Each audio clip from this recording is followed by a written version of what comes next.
This person died in 2015 at the age of 83. It's a man. He died of end-stage obstructive pulmonary disease after years of smoking, which he'd given up 30 years earlier. Okay, so we have a chronic smoker. That's really all I'm getting from that clue. Next. Yeah, it's not a lot to go on. All right. His artistic pursuits included poetry, photography, and music, in addition to acting. Okay, so he's an actor. So we got kind of a Renaissance man thing going on here. Very much so. Do you want to take a wild stab at who it might be? I got nothing right now. Okay. He had a starring role in the dramatic television series Mission Impossible and frequently performed on stage, notably as Tevi in Fiddler on the Roof. He played Tevi in Fiddler on the Roof. I have no idea who that character is. The only person I can think of would be the guy, I can't pronounce his name, I think it's Topol from the movie Fiddler on the Roof. That's all I've got right now. Okay, not it. This is a wildly misleading clue. In 1970, he released a country album, which featured, among other songs, a cover of Johnny Cash's I Walk the Line. As you said, not helpful. The problem is, any clue that's a little bit helpful is a dead giveaway here. Is it Wes Craven? No, but actually not a bad guess, given how unhelpful all these clues are. Okay, this is probably going to give it away. He wrote 2 autobiographies. The first, published in 1975, was called I Am Not Spock.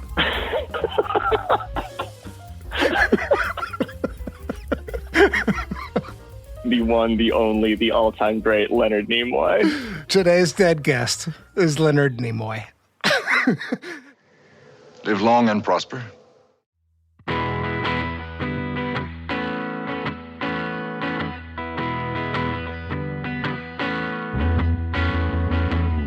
Welcome to Famous and Gravy, a conversation about what really matters in life, one dead celebrity at a time. I'm Michael Osborne. And my name is Amit Kapoor. Through a series of questions about a famous person's inner and outer life, we want to figure out the things in life that we actually desire. And ultimately, we answer the big question, would you want their life? Today, Leonard Nimoy, died 2015, age 83. We're going to begin with the first line of Leonard Nimoy's obituary. Leonard Nimoy, the sonorous, gaunt-faced actor who won a worshipful global following as Mr. Spock, the resolutely logical human alien first officer of the Starship Enterprise in the television and movie juggernaut Star Trek, died on Friday morning at his home in the Bel Air section of Los Angeles. Amit, your reaction to the first line of Leonard Nimoy's obituary? It's great, but what is sonorous? Song-like, I would assume. I never thought of him that way. As sonorous? Yeah. Yeah, you're right. It does direct attention to his vocal qualities. He's got an excellent voice. I mean, this will come up in a later category, but he's got an excellent voice. I guess. And gaunt-faced? That's a little insulting? Gaunt-faced? It's descriptive. It's not wrong. Is it inaccurate? It's extremely accurate, but it's just sort of negative. I don't know. You can be gaunt and handsome, can't you? You're right. It has a negative connotation. What, it just means long and thin? That's what I think of when I hear the word gaunt. Yeah, well, I kind of picture the zombie indenture of the cheeks. Yeah. Which I guess he did kind of have. I feel like it's pretty on the money. Like, Yeah. I would describe his face as gaunt, whether it's an insult or not. It's accurate. And I feel like that's what matters most in these obituaries. Yeah, and that was off the bat. I mean, they came back with worshipful, juggernaut, those types of things. They did a good service. Scale of 1 to 10. 8. Oh, yeah. Okay. That feels about right. All right. Okay. Let's get to the categories. So the first question is 5 things I love about you. Amit, what are 5 things you love about Leonard Nimoy? Number 1, I think by a long shot, was that he directed Three Men and a Baby. Yeah. I didn't know that prior to researching this show. I know. And I loved that movie, and I loved that he directed it. He also directed several of the Star Trek movies. Yeah. And then directs Three Men and a Baby. So, wait, you said I love that movie. Have you seen Three Men and a Baby recently? No. I mean, I loved it 25 years ago. When it came out. I don't think I want to rewatch it for that reason. I do wonder about its shelf life, if it still holds up. I'd have a hard time imagining. Hell of a cast, though. Yeah, Gutenberg, Danson, and Tom Selleck. Yeah, and there is something really nice about picturing Leonard Nimoy hanging out with those three guys in 1987 or whatever it was. Yeah. Yeah. All right, number 2. I put that he was in the Army. He was in the Army Reserves in the early 50s, did a year and a half. I always liked that piece of history in anybody's life.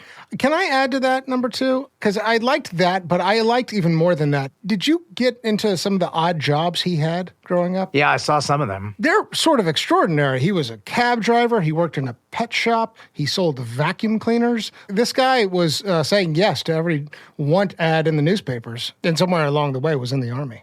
How about number 3? That he created the Vulcan salute that is so well known on Star Trek that companies live long and prosper. I would assume something like that came from a writer's room, but it came from him, and I learned it was inspired actually by the way Jewish priests hold their hands when they give a blessing. Oh, I didn't find that part. Wow. That's interesting. Because he was Jewish. He was Jewish, and it was a big part of his life. I actually had that one as well. Okay, number 4. Number 4 was that he was a stage actor.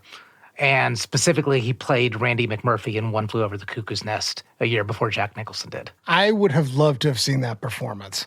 Leonard Nimoy in One Flew Over the Cuckoo's Nest. Sounds kind of intense. I'm going to do another addendum to that. You take number 5. No. I want to just add on to your number 5. It wasn't just that he was also a stage actor. I really this guy had an artist's life. He did photography. He had like a big exhibit somewhere in Massachusetts. He was a writer. You mentioned the directing. And then his music career. Career is probably a generous term, but he had several albums and even did a cover of I Walk the Line, Johnny Cash. Because you're mine, I walk the line. He's got a great voice, but this is somebody who's like got creative energy that's going into a lot of different places. So I love that he was a stage actor, but even more than that, I love that he just had all these creative endeavors and does seem like kind of an artsy kind of guy, like hanging out with him. There's sort of the vibe, the creativity, which is cool. All right, number 5, what do you got? I like that he and William Shatner, his co-star, were seemingly actually best friends, that they became best friends in the show and had this 50-year enduring friendship that they described like a brotherhood. Yeah. It sounded like it had some ups and downs in places, but it does get referenced a lot, which I found surprising because my understanding of Shatner is that this guy is not an easy personality. Like, he's not somebody easy to hang out with. I have no understanding of Shatner. I don't know where I picked that up, but I feel like I've heard Shatner, he's not an easy hang. And maybe I'm wrong about that. But that he and Nimoy were actually friends, there's something really sweet about that. Is he still around? Shatner? Oh, yeah. Shatner's still with us. He had some very heartwarming tweets in 2015 when Leonard Nimoy died. I would imagine. Yeah. Well, that's a great list. The only one that's not sort of somewhere on there, he did mention at one point that he learned to be a supporting actor as a result of being a second child. That he was not the oldest in his family. And so at some point, he discovered, I'm not going to be a lead man, and made peace with that in his acting career. His method for getting used to that idea was that he had an older brother. There's something about that sort of acceptance of, because I think that's got to be a hard thing for an actor if you come to a place where it's like, I thought I was a leading performer, and I'm not. Where my value is in the acting market is support. I don't know. Isn't that kind of a hard thing to make peace with? Yeah, but like you said, it's an admirable thing because there's so much self-awareness behind it. Yeah. There's a lot to love about this guy. There's a lot to love about Leonard Nimoy. Okay, let's go on to question 2, Malkovich. This is named for the movie Being John Malkovich, in which there's a secret portal that'll take you to a front row seat of this person's experiences. Amit, if you were going to be Leonard Nimoy at some point, is there a moment that strikes your fancy, that has your curiosity? Yeah, what I'd like to see from behind his eyes is a very early Star Trek convention. I think the first one I read was 1972, so let's call it like the second one. Because we know a lot about his life afterwards, that there was a lot of identity confusion and things like that. But I just want to know what that feels like and what that looks like, that you've created a character and you have people amassing and traveling and devoting, many of them, their lives around a character that you play. That's a really good one. So in other words, the Star Trek convention where you for the first time, realize the, for want of a better term, fanaticism around the show and even around your character specifically. That you might have heard about that. There might have been fan mail. There might have been people on the street. But at a convention, they're all there for that purpose. It makes it much more real because it's like I'm not only an entertainer, I've got a little more of a responsibility. And was this intentional? And do I want this? And how do I handle this? And what do I do? Yeah, what do I do? Yeah. What an intense moment to like sort of see, like, I don't know what other points of comparison there would have been. Beatlemania strikes me as sort of similar. Fans out of their minds, screaming their heads off. And, Star Trek is not quite that necessarily, but there is a level of devoteeism That's the word I was looking for, was devotional. Devotional, yeah. It's incredible. Actually, this is a good point to pause and ask, what's your relationship to Star Trek? Almost none. I watched the movies, I think, as a kid, the first run movies. I think occasionally I watched the series, the black and white series on reruns. The original. The original. It's not even black and white. That's how close I was to it. About this, And it stopped at that. I think I was entertained somewhat by it, but don't know that much about it. What about you?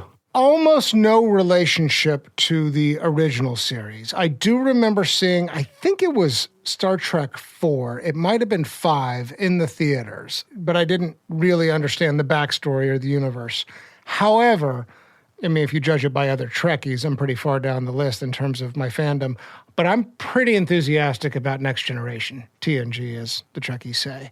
I got into it in high school. By the way, Star Trek Next Generation holds up remarkably well. It has some real, true utopian elements. And maybe you know this about the show, but there is a way in which the future that's portrayed in Star Trek is such a logical extension of the hopeful future that emerges in the 1960s and 70s. And that's not just like sort of politically progressive, but it's like the things that matter to us and the way we should organize and the way we should demonstrate leadership and the way we should deal with conflicts and resolve them. One of the reasons there is such devotion to the Star Trek universe is because of the moral center created by Gene Roddenberry and then extended on in the other iterations. That, and then I think both the original and Next Generation are extraordinarily well cast. I think that there's a richness of character and of fellowship and friendship and respect that's just great. It's great. I really encourage you to get into Next Generation. I've heard that, and people say it all the time, and I believe them, people whose opinions I hold dear. Yeah. There's a sci-fi chasm that I have trouble crossing. Chasm or chasm? It's a sci-fi chasm. Okay. It's a sci-fi chasm. It's a chasm. That sounds sci-fi, serious. Yeah, that would be. Anyway, so there's a sci-fi chasm for you. Yeah, there's a sci-fi chasm. So what is your Malkovich moment? I had two that I really struggled with. So one thing that there are some pretty good accounts of is that Leonard Nimoy identifies as an alcoholic. And he at some point goes to rehab. It sounds like in the late 80s. And I don't know if he ever went into a 12-step program, but if he ever went into the rooms of AA and said, I'm Leonard Nimoy and I'm an alcoholic, just to be in that room and think, fucking Spock, he's an alcoholic, I would have wanted to have been in the room for that. Let me give you my other Malkovich moment. When he was a cab driver, I don't know if you came across this story. I didn't find cab driver. He was a cab driver in Massachusetts and gave a ride to Senator John F. Kennedy before he was president, and Kennedy stiffed him. He ran out on the fare. On the whole thing, not just the tip. Yeah.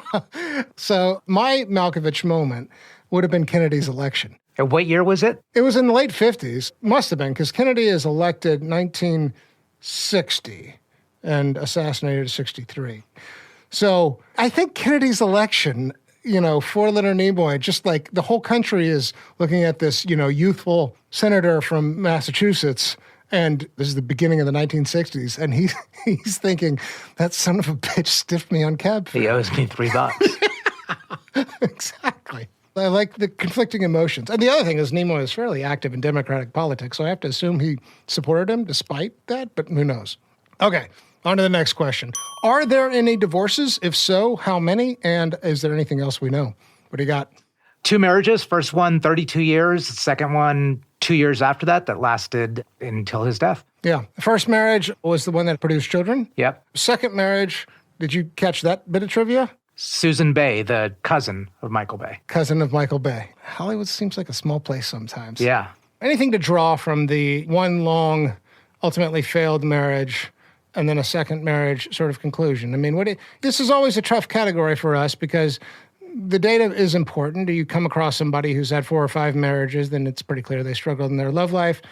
Nimoy's divorce comes around the time of 3 Men and a Baby and around the time that he goes into rehab. And then he remarries 2 years later. So it does seem like there is a lot going on with him at that moment in time in the late 80s.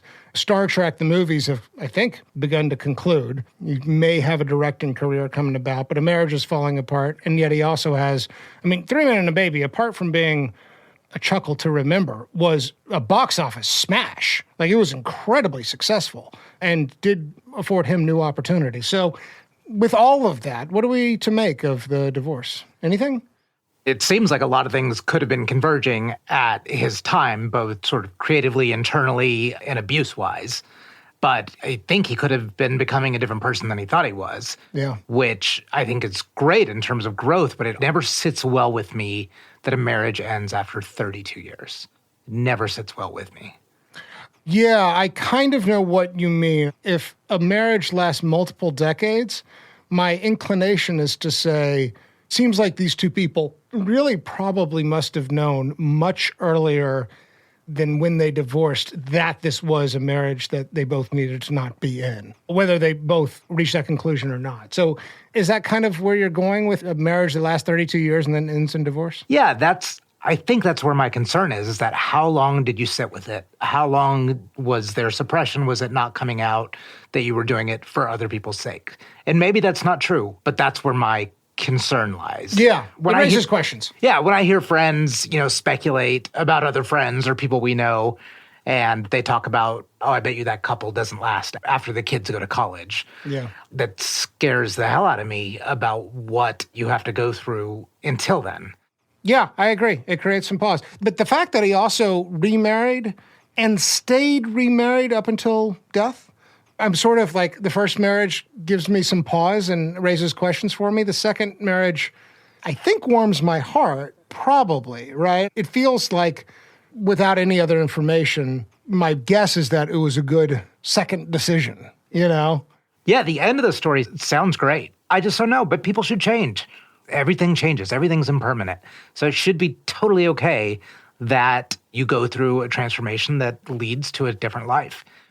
But there's so many other parties involved, including children, friends, but most importantly, your own internalization. Let's go on to the next question. Net worth. What did you find? This is question 4.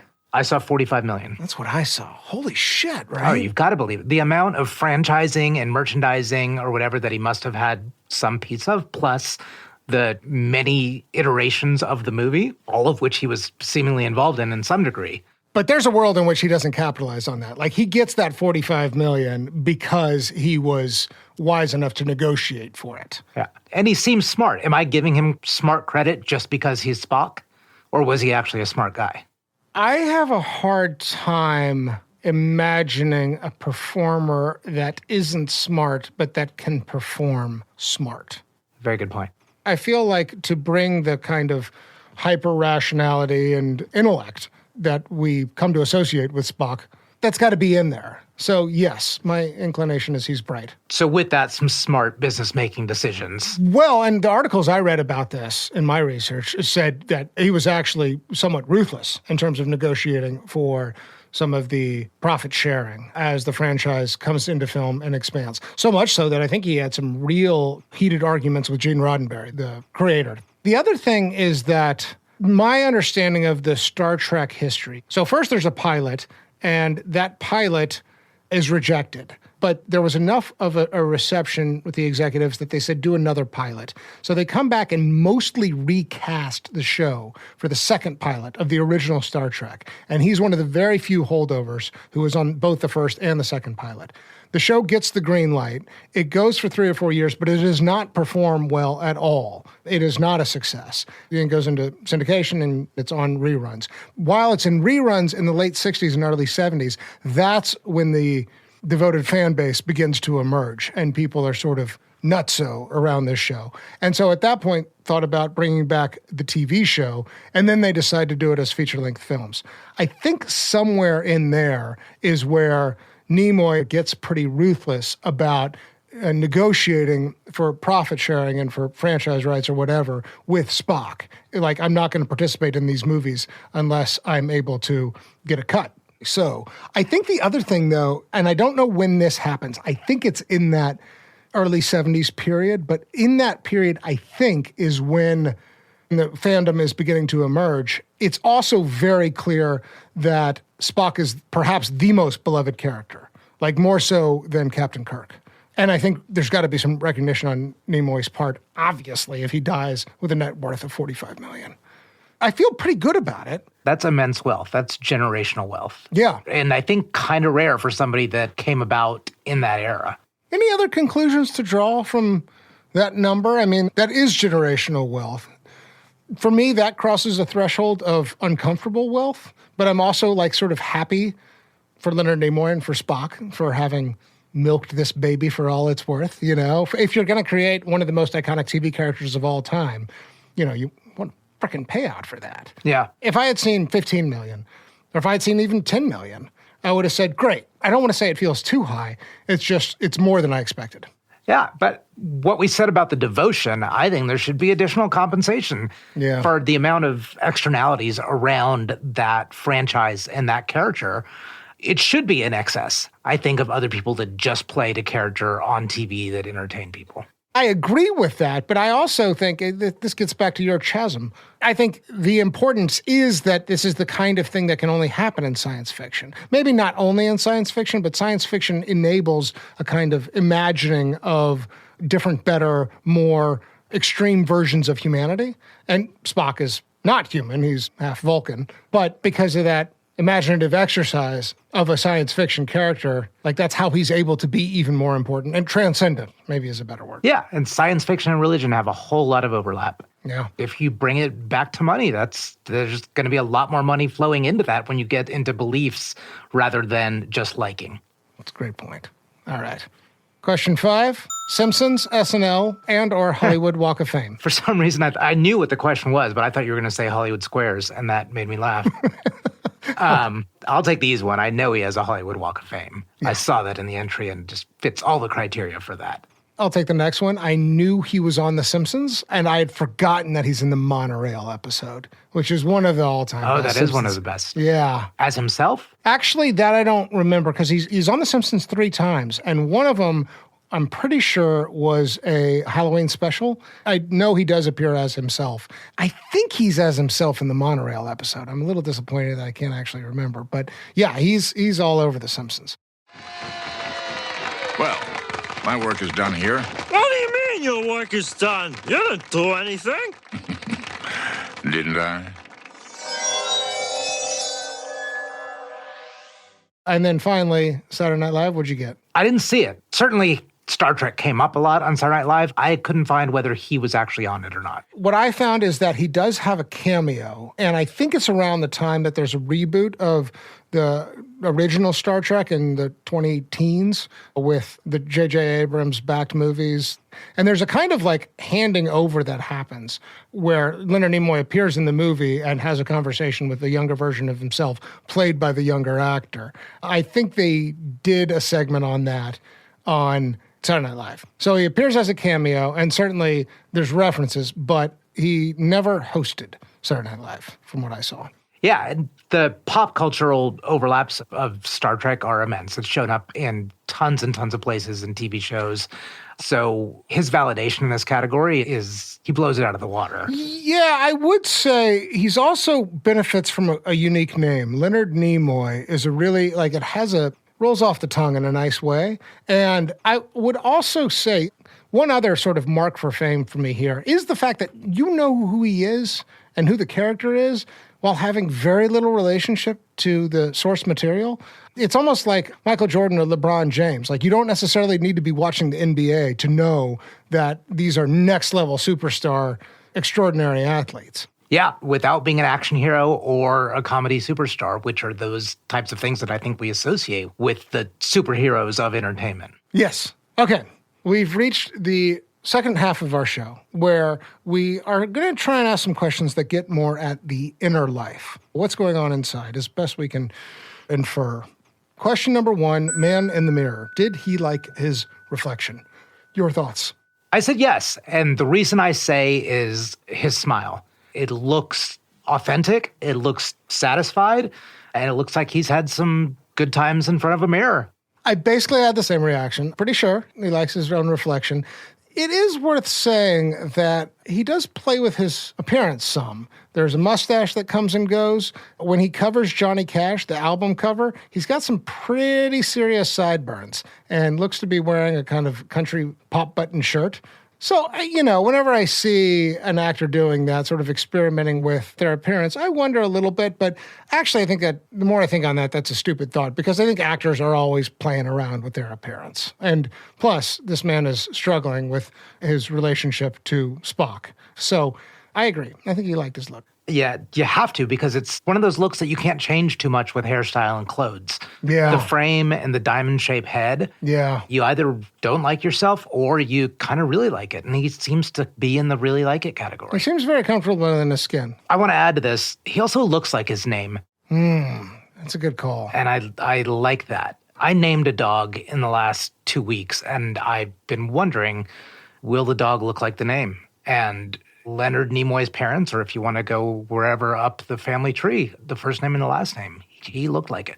Good call on that. All right. This one's always pretty quick. Outgoing message. Did he record the message on his cell phone or his home answering machine? Your thoughts?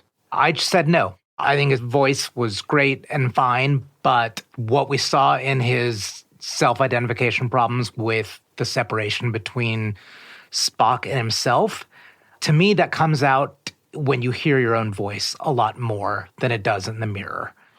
And my gut instinct is no, that he didn't like hearing his own voice. It's not that he didn't like his voice. He didn't like hearing it. I think it's a really compelling argument. I mean, I wrote, yeah, he liked it. And part of it was that he did voiceover work, things beyond Star Trek here and there. But you're also very right about how word choice and inflection and kind of the beat of how he talked was so specific. And you do have to wonder if when he hears that, he is thinking Spock. That's a really good call, Ahmed. Yeah, when you're so singularly associated with playing a character for as long as he did, as important of a character as it was, that had this devotion, and to a lot of people there was trouble separating the man from the character. Yeah. And that character reads from a script all the time. I just think you don't want to hear yourself outside of your own natural ears in conversation. What a weird thought, though, because you can't escape it either. But when you hear it, you do have a third-person experience. Yeah, you can't escape it, but you can choose not to, where you have choices to make. Just like a practice of meditation, you can choose your thoughts. No different of you perfectly have an option of whether to allow the pre-recorded message on your answering machine or to put your own. Right. And that's what I think he would have done. At least if I were playing the character of Leonard Nimoy with everything I know, I wouldn't want to.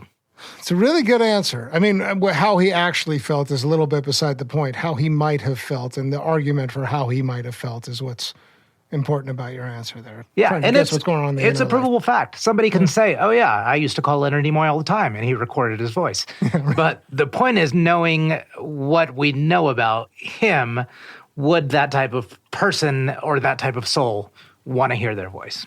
So this is a great segue into our next question. Regrets, public or private? This is, I think, pretty clearly where we're going to get into his relationship to Spock. Do you want to lead us off here? I've got several thoughts, but you go first. You brought up earlier, do we want to talk about the autobiographies? And this is where I had it. Because so he wrote 2 autobiographies. I think they were about 10-ish years apart. 20 apart. Yeah. Okay. The first called I Am Not Spock. The second called I Am Spock. I Am Not Spock, 1975. I Am Spock, I think around 1995. Okay. If we just frame around the first one, there was a lot of identity crisis, we think, behind it. Playing this character for so often and it being difficult to separate who you are from who you are playing. I don't even think we know. We're not even speculating. Yeah, we're not even speculating. I mean, he is fairly open about... So there's several things about that first autobiography, I Am Not Spock. Apparently, the title is misleading. It is not a book about him saying, I am not Spock, necessarily, but it is certainly a book about his own identity assertion. And the structure of the book, apparently, is one where he is in dialogue with a character. So Leonard says a line, Spock responds. Spock says a line, Leonard responds, right? That was the format of this autobiography. The titles themselves, I mean, obviously he would have titled the second one, I Am Spock, were it not for the first book that's called I Am Not Spock. And his ability to discuss in a public forum his conflicted relationship with the character certainly qualifies it as a kind of regret. But what exactly is the regret? Because one of the quotes I found, I'll read this to you, says, I definitely went through an identity crisis. The question was whether to embrace Mr. Spock or to fight the onslaught of public interest. I realize now that I really had no choice in the matter. Spock and Star Trek were very much alive, and there wasn't anything that I could do to change that. So he's powerless over this. So how is it a regret? Like, what the fuck's he going to do, you know? The regret is not maintaining a balance that led to that point or that crisis or that sort of self-torture. Wasn't it inevitable, though? I just don't know if you have that kind of experience where you create a character that is so revered, so important, so valorized, so talked about and discussed, and where the public emotions around what this character represents are so much bigger than you. Aren't you going to have a conflict there? I don't see how you go through life any other way if that happens. I mean, it's a unique thing to happen to a character actor, and he's not the only one, but I do think he's maybe one of the shiniest examples in terms of being able to divorce the actor from the character. Yeah, you can do a walk away, you can do a sabbatical, you can do a reclusion, something like J.D. Salinger. But I think what's very difficult about what we've been talking about the importance of Spock, is it was really personal to a lot of people. It's very different from J.D. Salinger not writing another mass-released novel. It's very different because you have almost this religious following, and so you can't do that. So maybe there's a regret in not having that balance, but maybe later on it's an acknowledgement of never having that choice in the matter. Yeah, that's what I think the quote I read was sort of getting at.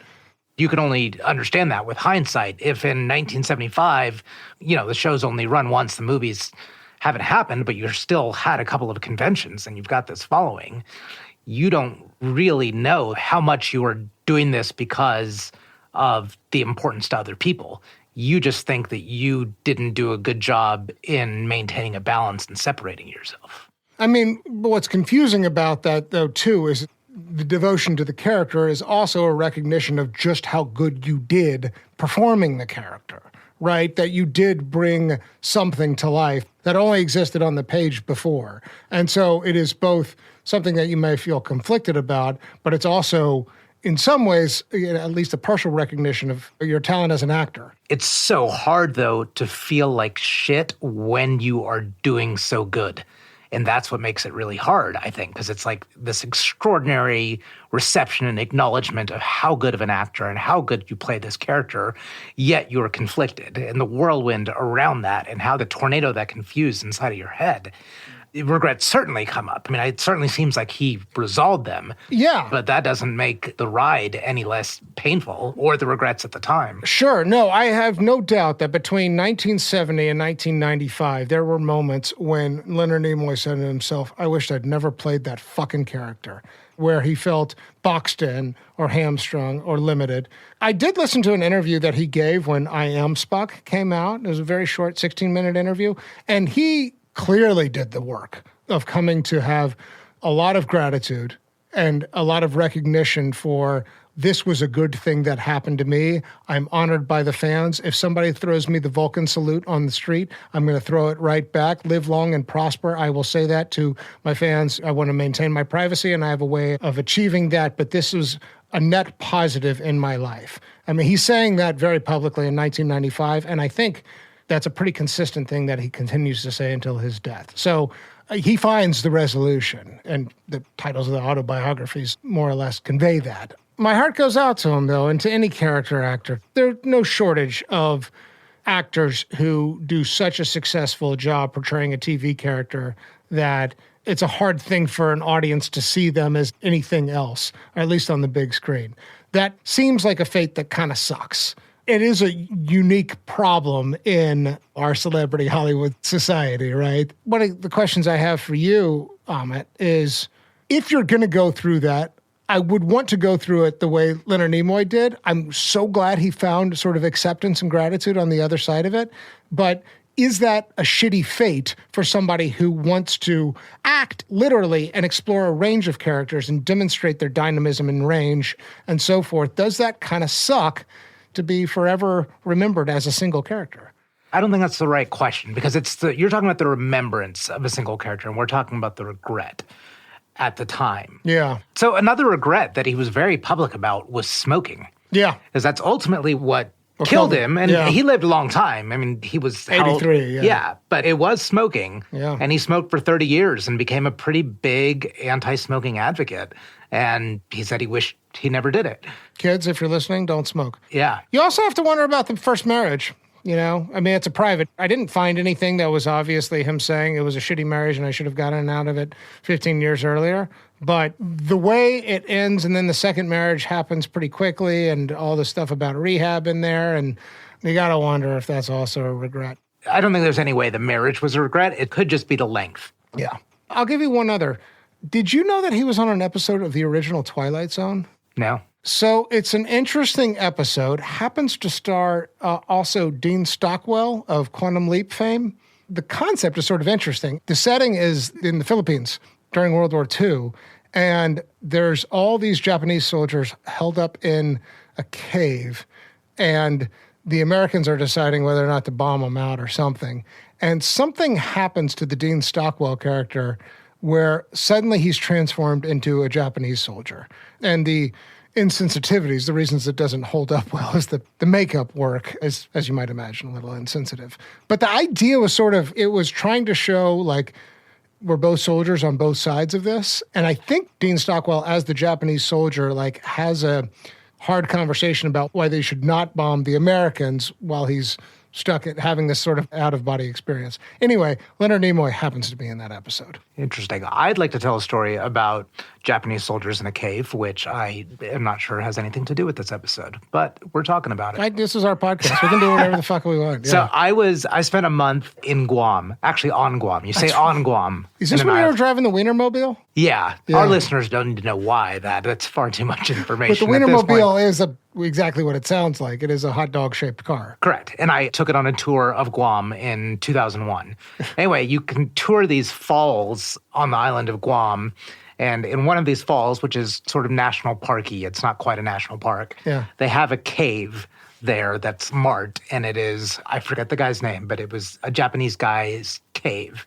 And when World War II sort of broke out, he went into hiding into this cave and did not come out for 27 years. Oh, so this is one of those stories of he didn't realize the war had ended because he assumed the Japanese would never surrender? Yeah. So he didn't know about the atomic bombs and all that? Correct. But you also you lose all concept of time and self or whatever, but apparently 27 years, Jesus Christ. But you still have the survival instinct in you, I guess. Yeah. But those, of all the things that occur in human life, those things are consistently really, really shock me that people are able to do that the human mind and body can endure that.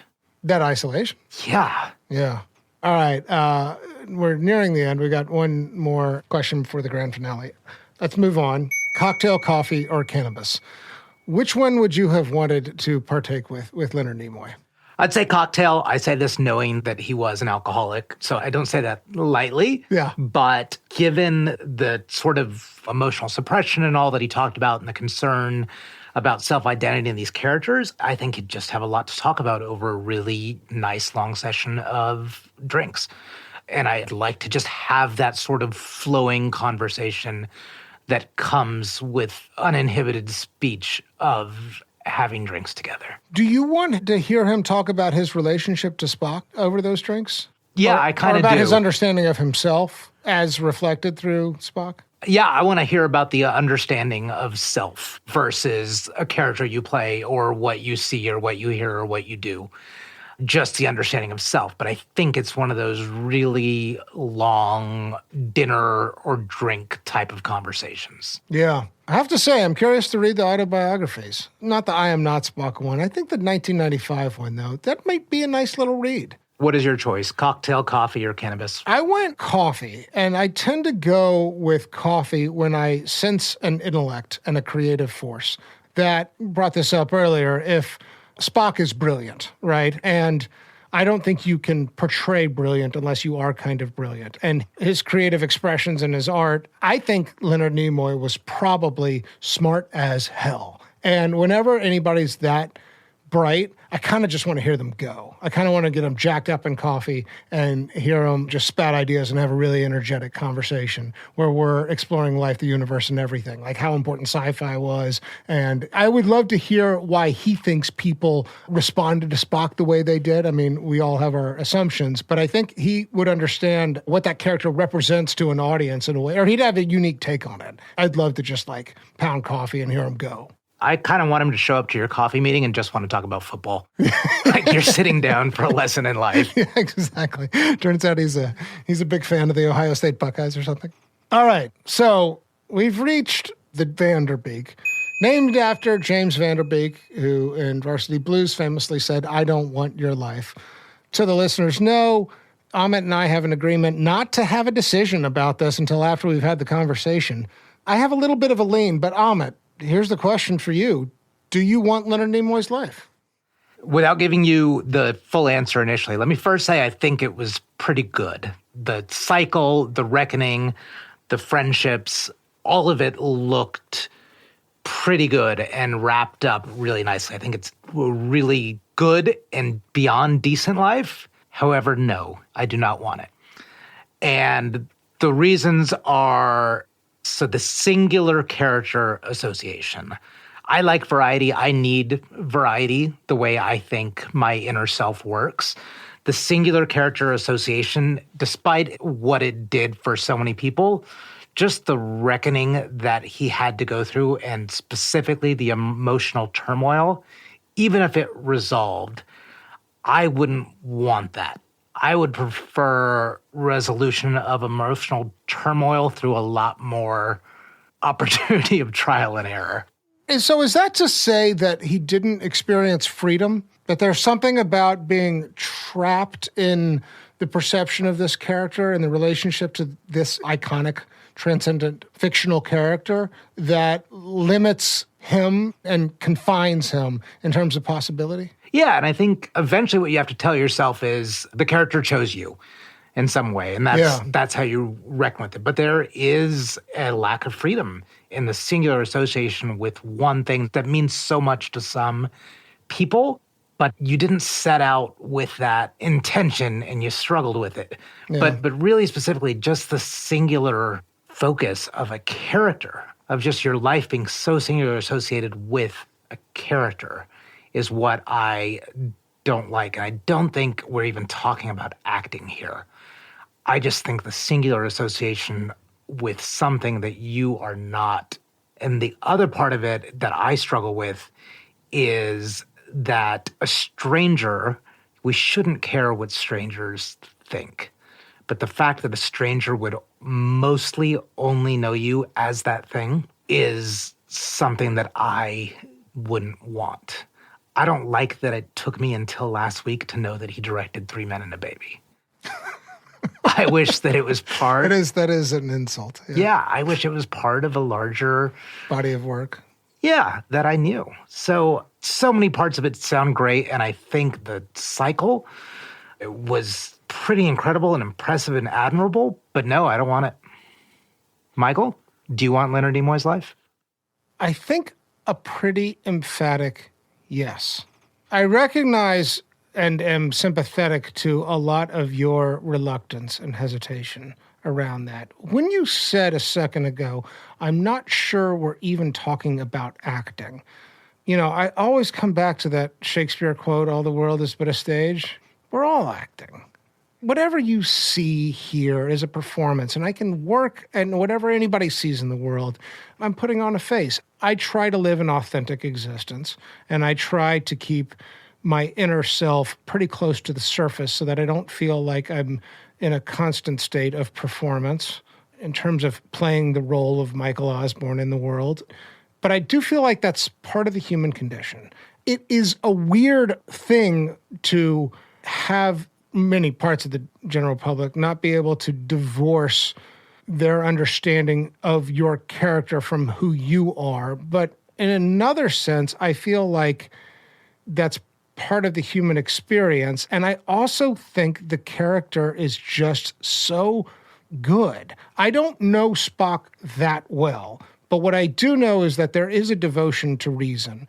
And part of the reason the Star Trek universe is successful is because it valorizes the scientific pursuit and the scientific tradition and Enlightenment principles.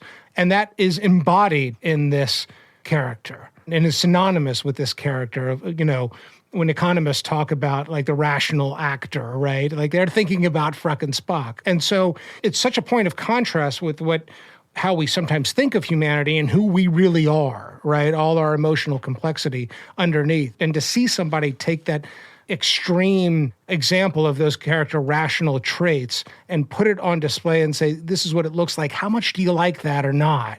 And like the way the audiences wrestle with that character, both in terms of loving him, but also not being able to access the inner underneath life. What an accomplishment. I think I'm good, maybe. I don't know, but I think I'm good with like one great success.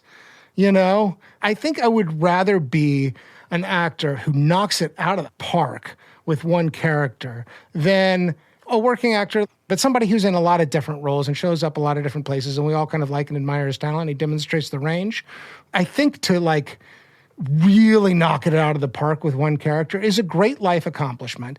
And then I love Nimoy's journey. I like that we saw him publicly wrestle with his relationship to the character between two autobiographies. And then, when I hear him talk about it, in that interview I mentioned I listened to, I heard grace, I heard humility, I heard peace of mind, I heard generosity, I heard gratitude, what he accomplished and everything he went through. Yeah, I'll take it. That's pretty good. There's maybe more I want in places, but I think I'd take it. I'm not changing my answer, but I liked your arguments. We've arrived at the end of the show. Amit, you are Leonard Nimoy. You've gone to the pearly gates. You're before St. Peter. You have an opportunity to make your pitch. The stage is yours. Here I am. You probably know me, as the public in the world did, as Spock. That's not the argument I'm going to make. The argument I'm going to make is really about humanity, about arts, and about friendship. Through my acting, I was able to create a character that was part of a larger narrative that allowed a lot of people to come up with an explanation and hope for life in a future. It wasn't easy for me always, and there was some selflessness to it. I understand saying the word selfless erases selflessness. But what I'm saying is I started as an actor, but what eventually became of it was a way for people to relate to the rest of life. And I gave a lot of my time, a lot of my identity towards that. A lot of people can do that in a lot of ways. That was just my art form. So that's what I did as a public service. Certainly made me very successful through it all. I'm also somebody who had really close friends. And a lot of my fans, without ever knowing me, even if they met me for a second or only saw me on screen, also saw me as a friend. So giving the world a way to define, relate, and be a friend to was my contribution to this earth. Let me in. Thank you for listening to this episode of Famous and Gravy. If you're enjoying our show, please go to Apple Podcasts to rate and review. You can sign up for our mailing list at famousandgravy.com, and you can follow us on Twitter at famousandgravy. Our show was co-created by Amit Kapoor and me, Michael Osborne. Mixing, mastering, and sound design by Morgan Honecker. Graphic design by Brandon Burke. And original music by Kevin Strang. Thank you again for listening, and hope to see you next time.